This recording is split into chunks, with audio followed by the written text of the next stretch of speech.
Los criminólogos dicen que no existe el crimen perfecto.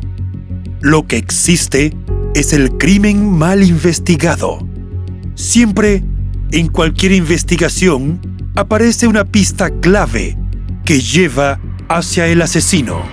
Encontrémosla juntos, repasando este caso abierto. Hola a todos, mi nombre es León, y en cada video repasaremos todos los detalles de los más terribles casos criminales. Antes de empezar, no te olvides de suscribirte y dejar tu me gusta para que pueda seguir trayéndote el mejor contenido de investigación. Recuerda también activar la campanita, ya que estaré subiendo videos 3 veces a la semana. Empecemos. El caso de Nava Elimelech.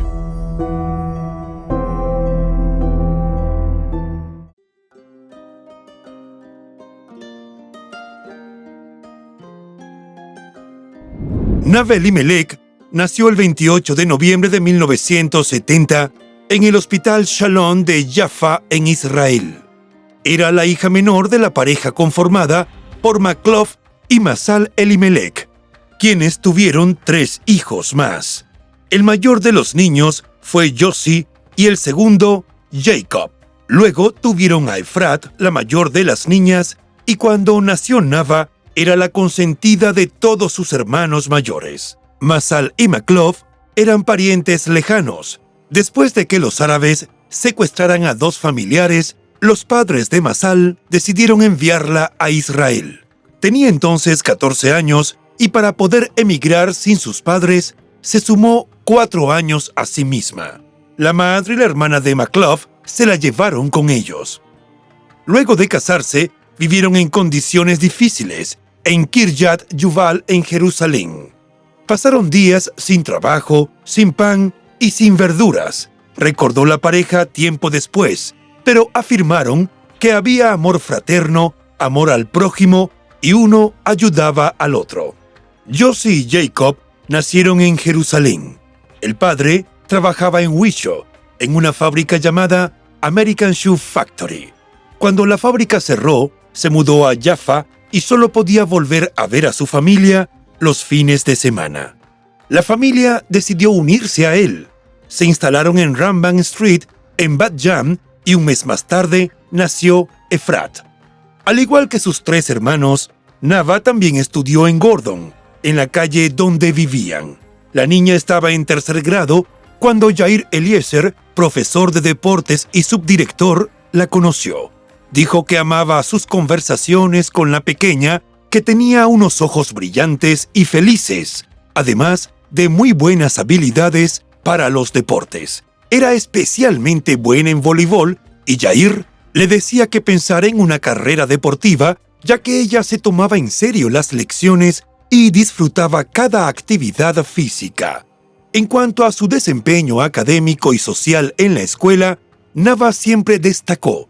Sus compañeros de colegio la consideraban bonita y encantadora, mientras que sus profesores la describieron como una niña responsable y aplicada con sus estudios. Sophie Meyer, una de las maestras, se refirió a Nava como una niña brillante, no solo en el deporte, sino también en todos los campos teóricos. Se destacó especialmente en la escritura, ya que era de esas alumnas que se fijaban en cada coma y que decoraban los cuadernos y las tapas. Además, era obediente, ajena a las actitudes ruidosas, y se notaba que era una niña de hogar, bien cuidada, en la que sus padres habían invertido las mejores energías.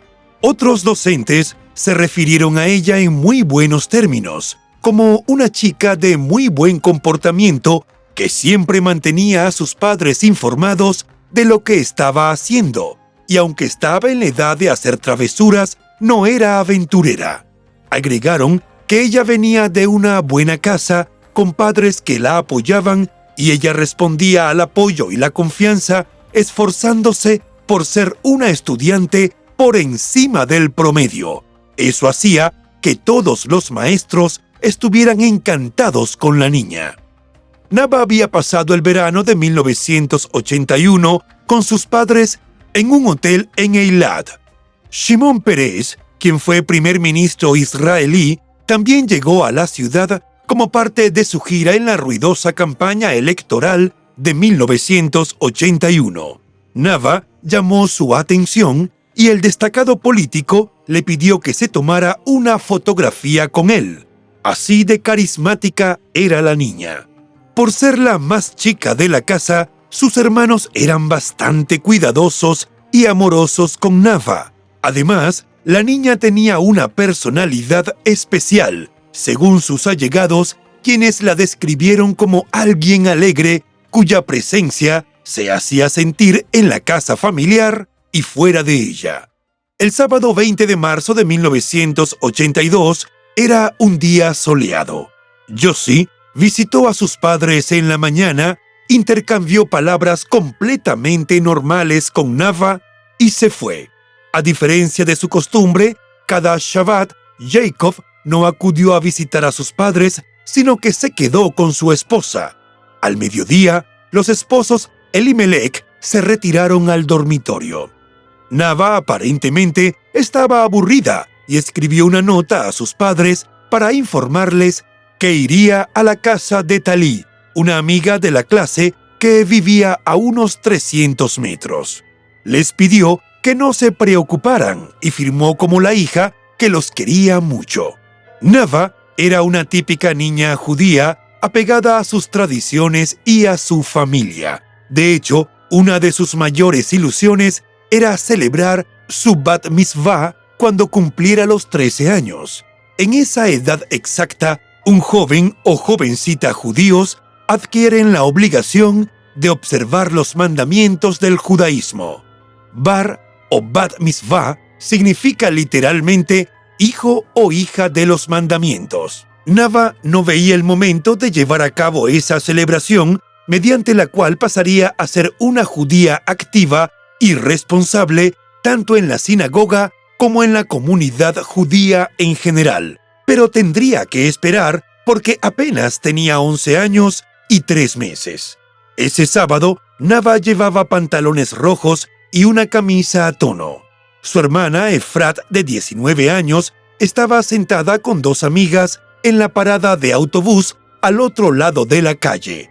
Cuando se levantó para irse, vio a su hermanita menor salir por la esquina de las calles Balfour y Rothschild en Tel Aviv.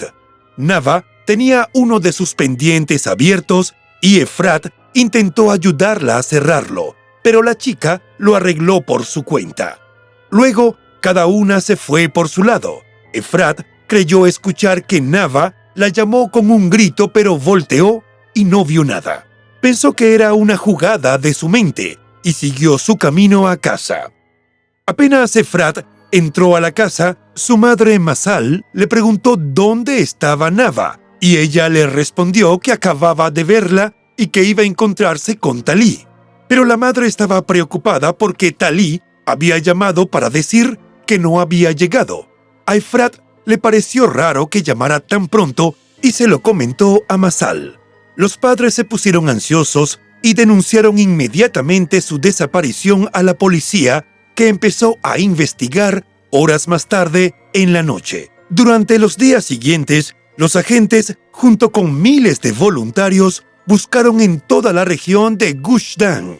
La policía distribuyó sus fotos y utilizó perros para rastrear su olor en las dunas cercanas e interrogó a los vecinos del barrio. 10 días después, la historia comenzó a desarrollarse. Según algunas versiones periodísticas, una bolsa que contenía parte de una pierna perteneciente a un cuerpo joven fue encontrada en la playa en el norte de Tel Aviv y rápidamente se identificó que pertenecía a Nava. Pasaron algunos días y más partes del cuerpo fueron llegando hacia la orilla de la playa, mientras el país estaba expectante por los inquietantes detalles del caso. Otras versiones señalaron que a los 10 días de la desaparición, unos bañistas de Herzliya descubrieron la cabeza de Nava envuelta en una bolsa de plástico. Otras partes del cuerpo también envueltas en bolsas de plástico, se encontraron en la playa de Tel Barouk. Lo cierto fue que al someter los restos a un examen forense, un patólogo que examinó detalladamente las partes del cuerpo determinó que Nava había sido asesinada el mismo día de su desaparición. La unidad de la Policía Central de Tel Aviv fue responsable por la investigación, pero no se pudo encontrar ni una pista. Salvavidas, dueños de embarcaciones y visitantes regulares a la playa fueron interrogados, pero ninguno había visto a un hombre cargando bolsas sospechosas en la zona. Tras el asesinato, la policía formó un equipo de 40 investigadores y detectives que trabajaron en el caso durante unos meses. La operación llegó a definirse como la mayor de la historia de la policía israelí. La investigación resultó difícil debido a la falta de armas o pruebas en el lugar del crimen. El equipo interrogó a docenas de personas a distintos niveles e incluso envió algunas de las partes del cuerpo cercenadas a un laboratorio londinense para determinar una probable arma homicida, pero finalmente no tuvieron éxito en la resolución del caso.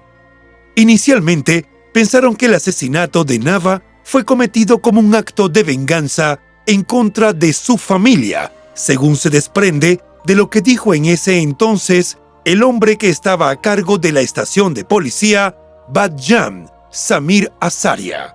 Agregó que el método de desmembrar el cuerpo, ponerlo en bolsas y arrojarlo al mar lo hacía parecer como algo intencional. El país entró en pánico. Disminuyeron los grupos de estudiantes que se besaban al aire libre en horas de la tarde. Las calles se vaciaron de niños. El asesinato de Nava también era espeluznante porque sucedió un sábado al mediodía, en un día hermoso, en el momento más inocente de la semana, cuando miles de israelíes se dirigían al mar o almorzaban en el paseo marítimo o simplemente se recostaban en la hierba y disfrutaban del buen clima. Fue como robarle la paz a todos los ciudadanos y mostrarles su vulnerabilidad. Samir recordó cuando Masal, la madre, fue llevada a identificar el cuerpo de su hija.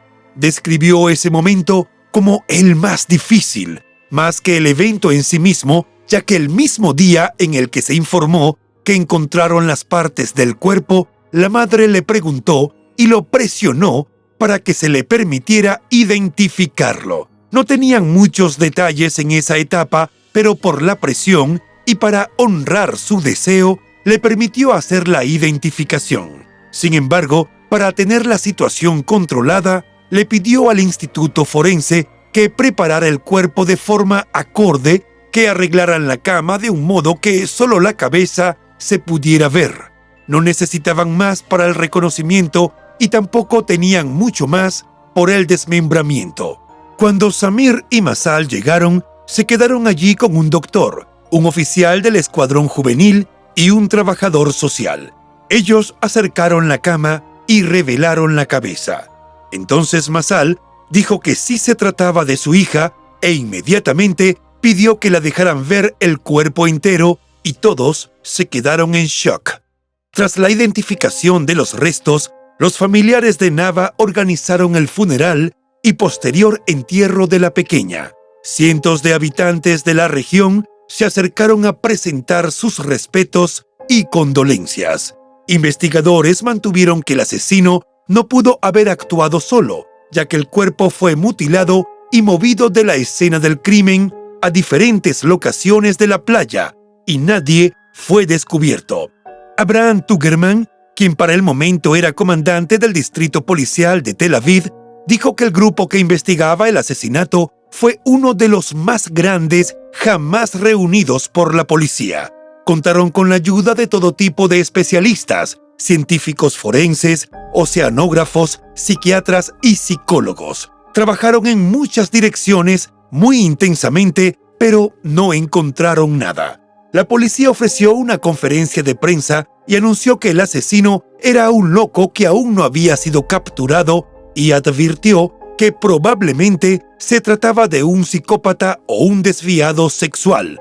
En cualquier caso, se trataba de un monstruo, según dijo el vocero oficial.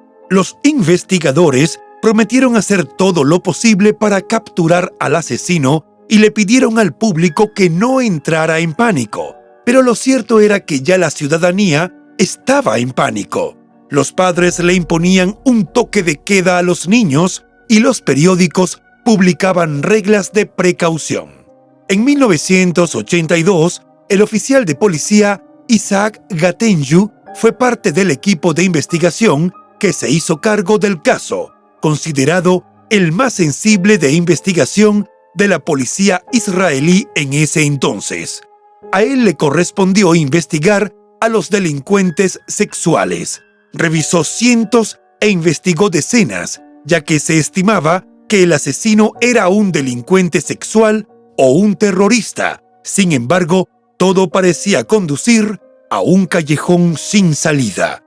Los perros detectores de cadáveres pudieron rastrear el olor de la ropa de Nava hasta la casa de David Levy, un residente en Bat Yam, que vivía cerca de la casa de la familia Elimelech y había trabajado anteriormente con el padre de la niña. Las autoridades encontraron en su casa fotos de Nava y sus amigos, pero ninguna prueba que lo relacionara con el asesinato. Sin embargo, descubrieron que Levy había estado haciendo fotos desnudo a alumnas de la escuela primaria Gordon. Como consecuencia, fue detenido, condenado y encarcelado por pederastia. En enero de 1983, un árabe residente en Gaza fue detenido como sospechoso de cometer el asesinato, pero fue puesto en libertad poco después por falta de pruebas. El comandante en jefe de las Fuerzas de Defensa de Israel, en aquel momento, Rafael Eitan, afirmó algún tiempo después que la operación había sido llevada a cabo por una organización terrorista nacionalista y había sido una prueba de ingreso para unirse a un grupo terrorista palestino, aunque muchos policías expresaron dudas sobre la validez de la afirmación. Después de todas las pistas confusas, así como las detenciones y liberaciones, el caso se estancó y se mantuvo frío durante años. En 1998, la policía detuvo a los hermanos Amos y Yehuda Shalev como sospechosos del asesinato después de que la exesposa de Yehuda afirmara que él había confesado haber cometido el asesinato contra Nava. Se registró su apartamento y se excavó el patio, pero no hallaron nada que los implicara, y los dos hermanos fueron puestos en libertad por falta de pruebas. Yehuda afirmó que el incidente avergonzó considerablemente a los hermanos y exigió que se limpiaran sus nombres. En ese entonces, Masal, la madre de la niña, dijo que a pesar de todos los años que habían pasado, su hija seguía presente en su vida. Detalló que la casa estaba llena de fotos y ella seguía imaginando que la puerta se abría y llegaba Nava, volviendo de la escuela. Afirmó que seguía aferrada a la esperanza de obtener justicia para su hija, que era una niña muy especial. Abundaban las teorías acerca de lo ocurrido. El criminólogo y excomandante de la policía israelí, Avi Davidovich, llegó a la conclusión de que lo más probable era que Nava fuera víctima de un asesino en serie. Según él, entre 1974 y 1994, desaparecieron 10 niños en Tel Aviv, Jaffa. De esos 10, solo se hallaron 2 cadáveres, incluido el de Nava. Él consideraba probable que todos fueran asesinados por el mismo individuo. Afirmó que la policía habría tenido más posibilidades si hubiera establecido la conexión con los otros sucesos en su momento, pero también dijo que no se les debía culpar porque la policía de entonces no tenía el nivel de experiencia que tiene la policía de hoy. El 31 de diciembre de 2001, Yitzhak Gatnio, uno de los oficiales del equipo de investigación original, fue entrevistado en la cadena de noticias Galax. Reveló a raíz de unos comentarios sobre el asesinato que la agencia de seguridad israelí encontró de hecho algunas pruebas que apoyaban la teoría de que la operación había sido llevada a cabo por una organización terrorista nacionalista. La información al respecto procedía de un criminal árabe encarcelado que cooperó con la agencia, afirmando que un compañero de celda suyo admitió haber matado a la niña de 11 años. Este compañero de celda había sido puesto en libertad y huyó a Jordania. Los investigadores revelaron que las pruebas realizadas confirmaron que el hombre, un colaborador terrorista, estaba efectivamente en el barrio cuando desapareció Nava. No se le investigó en ese momento y por lo que sabía Yitzhak, el hombre había muerto en Jordania. En septiembre de 2010, la abogada Shlomi Shimia envió una carta al comisionado de policía recordándole que el asesinato de la niña Nava, cometido en 1982, seguía sin resolverse. Puso sobre el tapete que el dolor de la familia Elimelech no había disminuido a lo largo de los años y el conocimiento de que el atroz asesinato no había sido resuelto por la policía de Israel se sumaba a su dolor. Le pidió al comisionado que le informara a la familia Elimelech sobre la identidad de la unidad a la que se le asignó la tarea de manejar el caso de asesinato y también solicitó que ordenara al equipo de investigadores que se comunicara con ella como representante de la familia para informarles cualquier avance en la investigación del caso de asesinato. La primera respuesta de la policía se recibió 2 días después. En una carta firmada por el fiscal general Iran Nahon, jefe del Departamento de Coordinación y Organización, confirmaban la recepción de la solicitud y afirmaban que tenían el honor de responder que su carta había sido enviada sin demora y en vista de la importancia del asunto a la oficina del jefe de la División de Investigaciones e Inteligencia de la Policía de Israel. Transcurrieron 2 semanas más y la policía informó en una carta en nombre del senador David Shariki, jefe de asistencia en la investigación, que la solicitud de la abogada Shlomi había sido remitida a la unidad, que le daría información actualizada en caso de que hubiera alguna novedad. Pero eso no ocurrió. No recibieron ni una palabra. En 2011, la esperanza de Mazal, la madre de Nava, se despertó nuevamente tras la noticia de que el comisionado Yohanan Danino ordenó la apertura de más de 50 casos de asesinatos sin resolver, entre ellos el de Nava. Mazal pensaba que con los avances en tecnología de ADN para ese momento, había más posibilidades de solucionar los casos fríos como el de su hija. Siguió pasando el tiempo y llegó el 2012, cuando se cumplieron 30 años del asesinato de Nava. El balance para la familia era de un inmenso dolor y todos los que conocieron a la niña, de alguna manera, se preguntaban si habían hecho lo suficiente.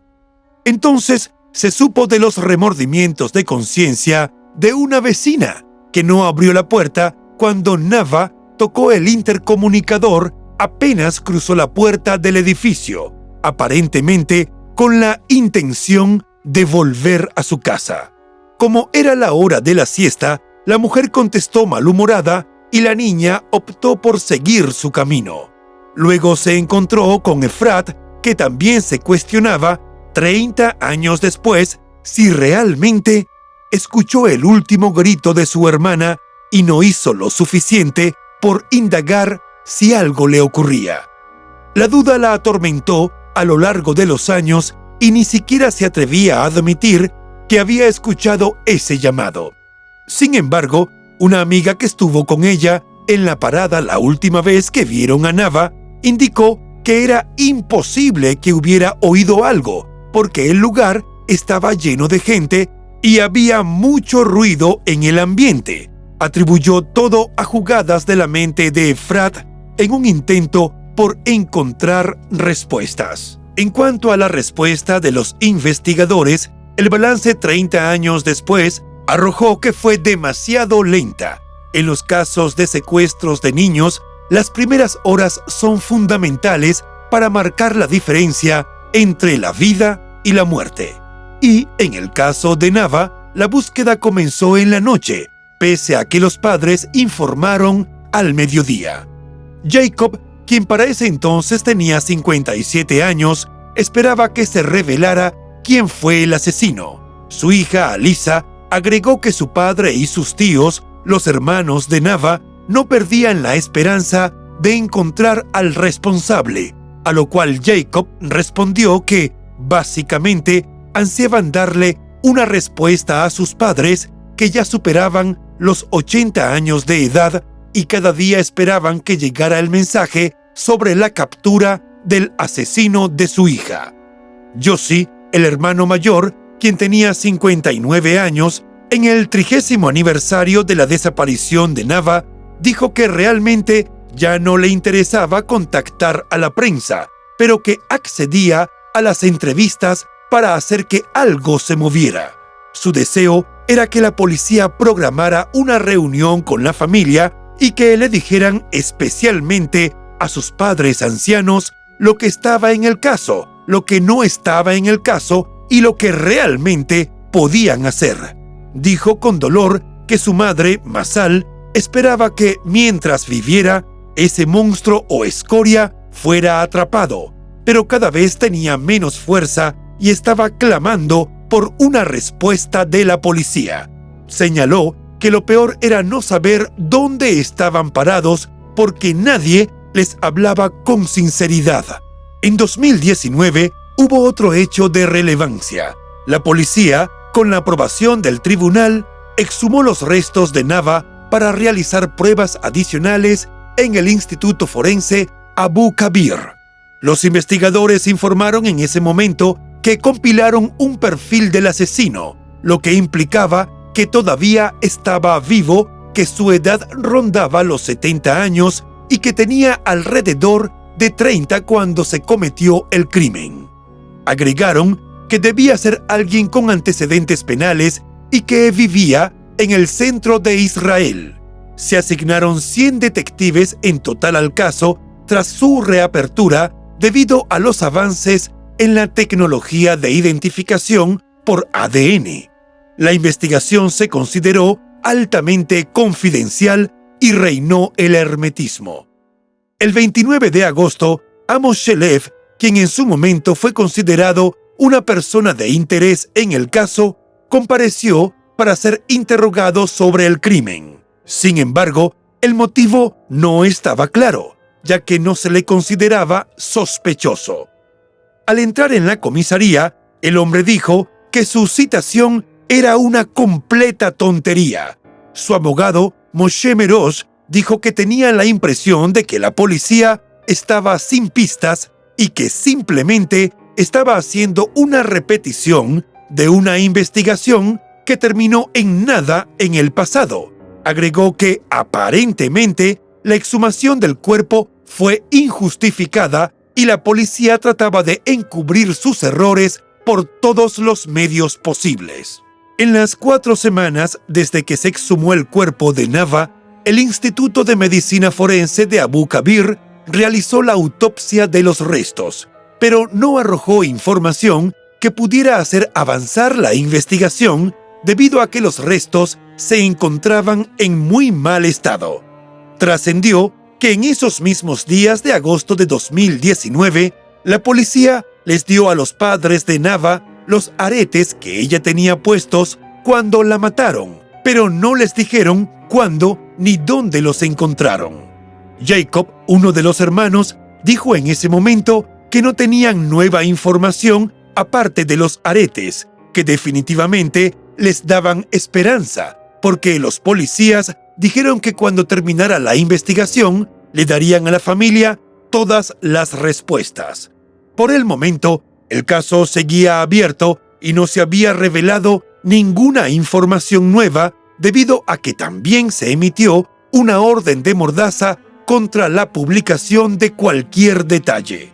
La policía fue parca en la información que suministró. Se limitó a señalar que el retiro del cuerpo se llevó a cabo hacía poco tiempo en coordinación con la familia de Nava. También dijeron que la investigación estaba siendo acompañada por la oficina del fiscal del distrito de Tel Aviv. En el movimiento, la nueva investigación se llevaba a cabo en la Unidad Nacional de Investigación de Crímenes sin la participación del Servicio de Seguridad Shin Bet. Ese mismo año, 2019, Mazal, la madre de Nava, que tenía 90 años, dijo al medio israelí Ynet que la familia estaba de acuerdo en hacer todo lo posible para llegar a la verdad y por saber quién era el asesino que cometió esa atrocidad. Agregó que daría su vida y lo que fuera por tener a la persona que le arrebató a su niña de 11 años. También hizo un señalamiento importante en el sentido de que no tenía idea de quién pudo haber sido el asesino de su hija, pero creía que la amiga que Nava fue a visitar y su madre sí lo sabían, pero no querían decir la verdad. Lo cierto fue que Talí y todo el resto de sus amigos fueron investigados y aunque en muchas ocasiones la interrogaron de nuevo, no hallaron pruebas que la comprometieran con los hechos. El investigador Samir, quien pertenecía a la policía de Bat Yam en el momento del crimen, señaló que hubo un gran equipo de agentes que solo trabajaba con la familia y los amigos para seguir cualquier pista, por mínima que fuera, y no encontraron nada sobre Talí. Por ende, él no creía que ella tuviera nada que ver con el asesinato. La hermana mayor de Nava, Efrat, agregó que habían vivido una pesadilla durante más de 30 años, que el crimen los horrorizó como familia, pero también afectó a todo el país. Afirmó que acordaron abrir su tumba porque el misterio de su asesinato estaba con ellos todos los días, mientras que sus padres, ancianos y enfermos, seguían luchando sin darse por vencidos, esperando por una respuesta y una solución. Jacob, el segundo de los hermanos de Nava, dijo en una entrevista con la radio del ejército que la policía le había dicho a la familia que con la nueva tecnología disponible se podría avanzar en el caso. Afirmó que seguían aferrados a la esperanza, porque su hermana era una niña pequeña de buen corazón y un mal día, el cielo se les vino encima con su desaparición y muerte. Sospechosos, búsquedas, equipos de investigación, equipos especiales de investigación, importancia, conjetura, especulación y cero resultados. El asesino o asesinos no han sido descubiertos hasta el día de hoy.